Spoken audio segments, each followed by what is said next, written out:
नमस्कार। ज्ञान प्राप्तिको उपाय बारे वर्णन गर्छु। ज्ञान प्राप्तिको उपाय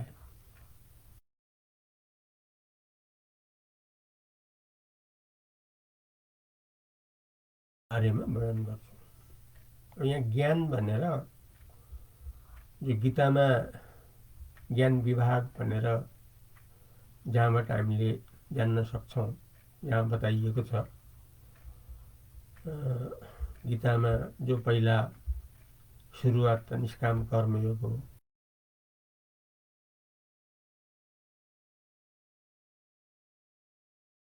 ज्ञान योग हो।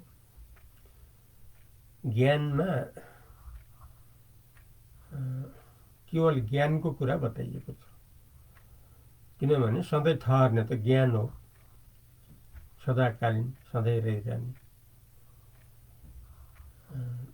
अब यो शरीर त आउने जाने भित्रको हो, संसार पनि आउने जाने भित्रको हो, त्यसैले नरहिरहनेवाला हो।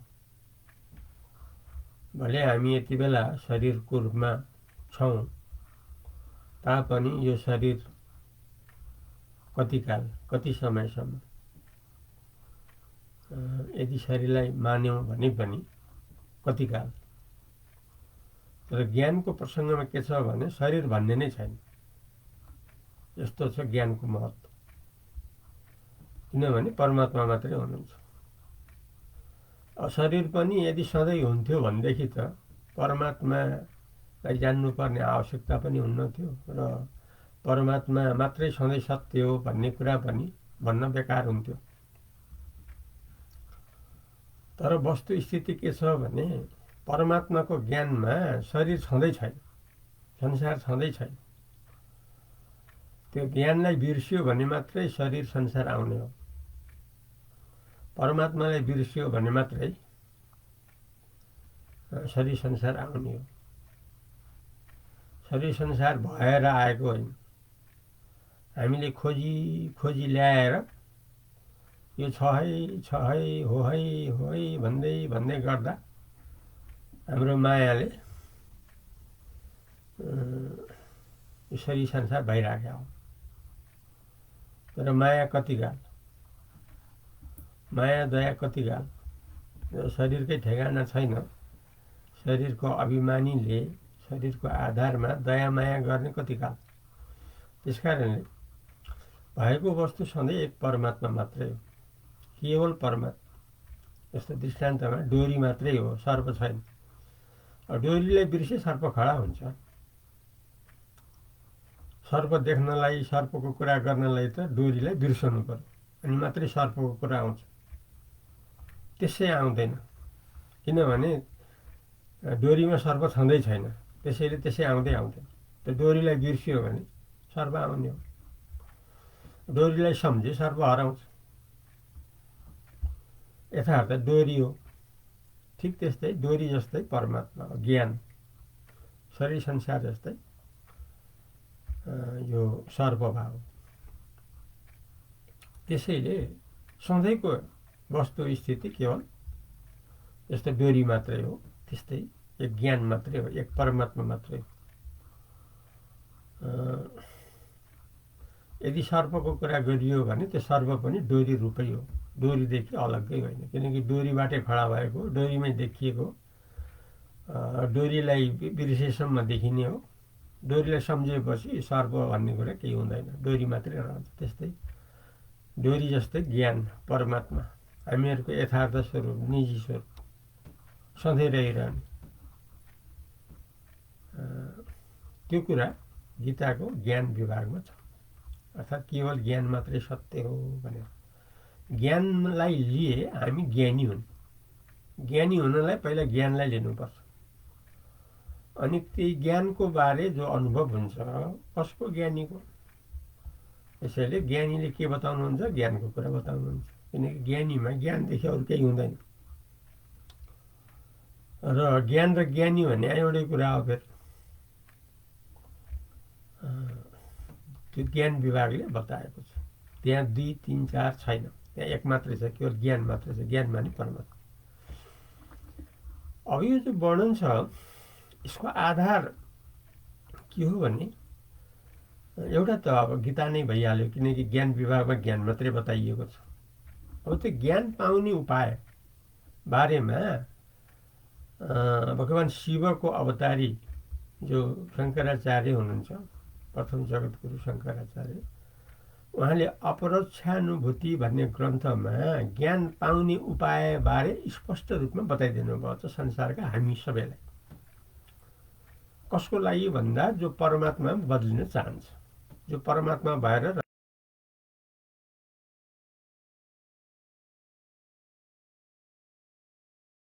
हामी सबैले चाहन्छौँ, किनभने सबैले जानेर पनि नजानेर पनि खोजेको त ज्ञानै हो, परमात्मा नै हो।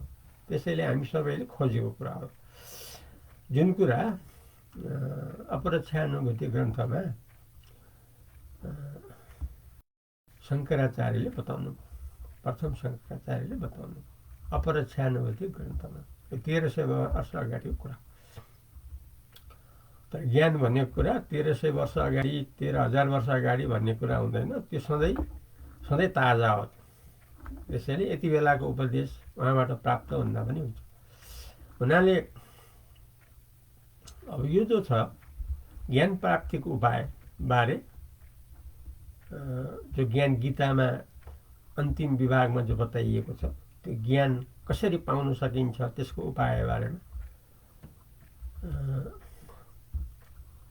भगवान् शङ्करले आफ्नो ग्रन्थमा बताउनु भएको छ।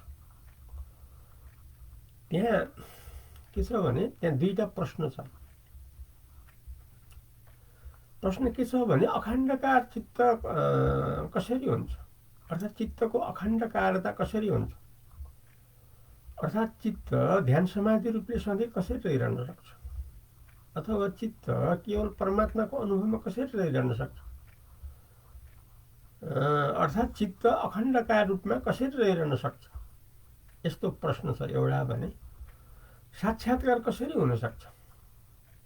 साक्षात्कार भनेको त्यो ज्ञानको साक्षात अनुभव, ज्ञानी रूपमा रहिरहनु, केवल ज्ञानमा। यहाँ 2, 3, 4 होइन, केवल ज्ञान भनेपछि त्यो एउटै हुन्छ। त्यो परमात्माको रूप हुन्छ, त्यो शिवको रूप हुन्छ, त्यो केवल भगवानको रूप हुन्छ। त्यो रूपमा रहे हामी पनि भगवान्, हामी पनि भगवान् भगवती। कसरी? ज्ञानमा रहे। कुन उपायले? त्यो उपाय भगवान् शङ्करले बताउनुहुन्छ। अब उपायबारे हामी लागौँ, किन हामीलाई चाहिएको उपाय।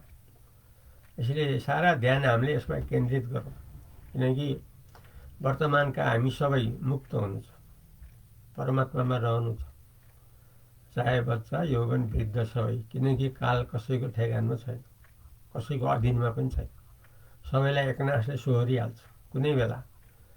त्यस्तो अवसर काललाई किन दिइराख्ने। त्यसैले पुरुषार्थ गरेर त्यो कालको स्थितिमा, मृत्युको स्थितिमा, रोगाभासको स्थितिमा पुग्न नपरोस्, त्यसको लागि अहिले उपाय, अहिले मौका छ। त्यो मौकालाई हामी छोपौँ।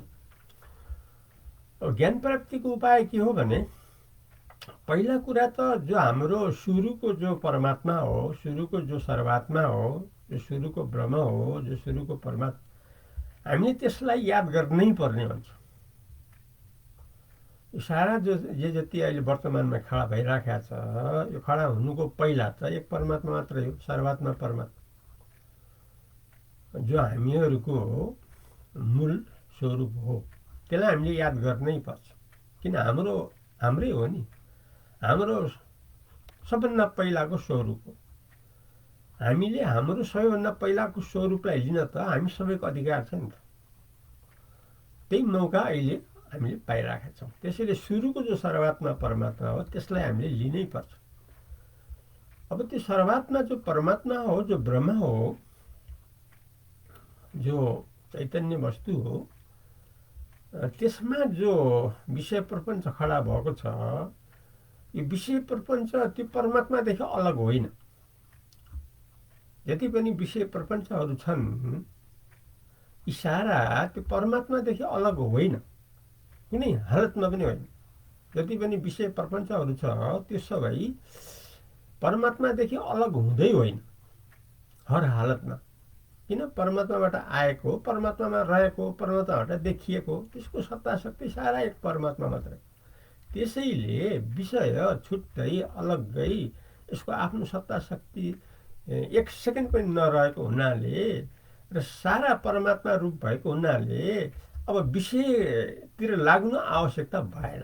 किनभने विषयको जो मूल हो परमात्मा, त्यो परमात्मादेखि विषय अलग्गै कुनै हालत पनि साँचो होइन भनेपछि त हामीले परमात्मालाई छोडेर त्यो टुइया हुन्छ, छट्टु यथार्थ नजान्दासम्म सधैँ झुक्क्यानमा राख्ने त्यस्तो जो छ हामी किन लाग्ने?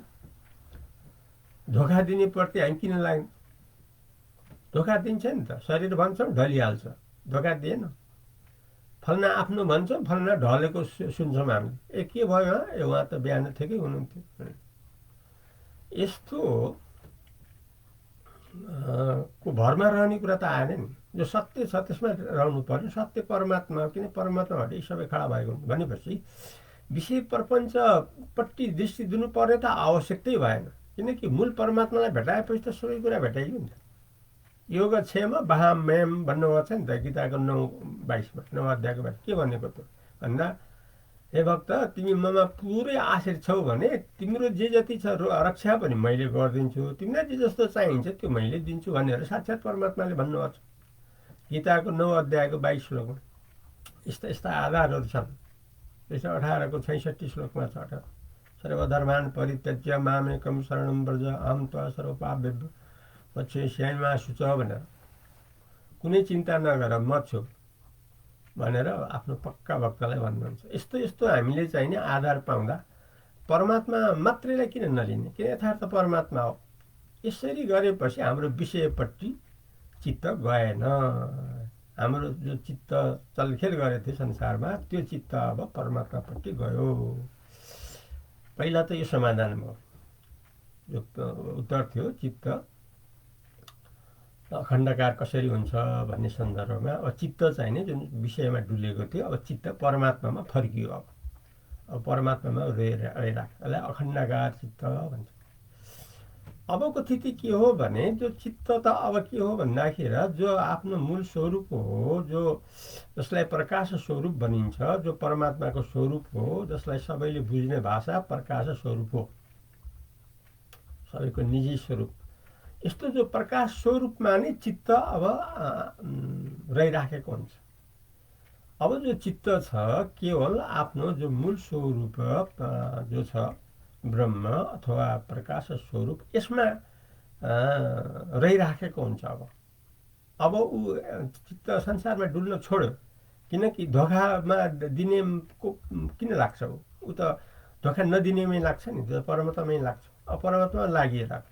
अब चित्त के भयो भने अब विषय संसारतिर डुल्न छाडेर जो हृदयभित्र रहेको जो हो प्रकाश स्वरूप अब यसमा रहिराख्यो। चित्त मजाले रहिराख्यो। यसैलाई भन्छ समाधि। समाधि भनेको के हो भने जो चित्त छ परमात्मामा रहिराख्नुलाई समाधि भन्छ। अब रहिराख्यो नि चित्त। चित्त त संसारबाट फर्किएर स्वरूप प्रकाशमा अडेर रहिराख्यो मजाले, यसलाई भन्छ समाधि। यसरी हाम्रो समाधि प्राप्त भयो। अब हामी समाधिमा छौँ। अब यो समाधिमा रहिराखेपछि अब जो चित्त छ अखण्डकार चित्त समाधिमा रहिराखेपछि के हुन्छ भने अब विषय प्रपञ्च त आउनु छोड्यो।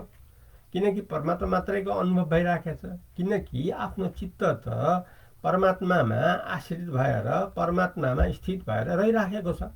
यसरी रहँदा रहँदा रहँदा रहँदा रहँदा के हुन्छ भने केवल परमात्माको भावमा समाधिपूर्वक रहिरहँदा हरदम रहिरहँदा के हुन्छ भने अब जो छ जो अखण्डकार चित्त भन्ने त्यो अखण्डकार चित्त पनि नष्ट हुन्छ।